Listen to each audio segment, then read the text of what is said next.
Welcome back, Guardians. New week brings new lore. Today we read the book Eggshell. So let's jump into it. Report by VanNet Encrypted Router. The bird cannot fly until it leaves the eggshell.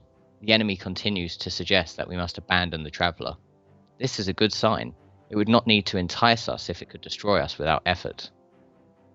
Personal notes, scored in hive leather with a knife.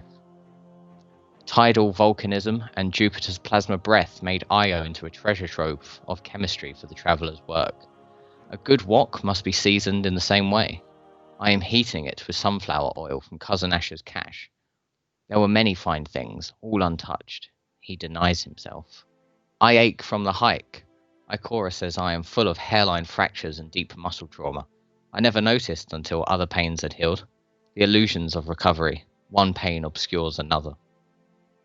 There is danger in this traffic with the pyramid. Quang Zhan's logs make that plain. But I must continue. I must continue.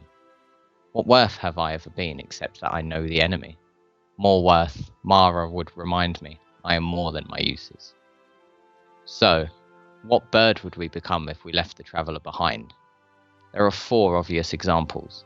We might survive as raiders on the edge. We might take the enemy's sacrament and become its slave. We might abandon our humanity for machines.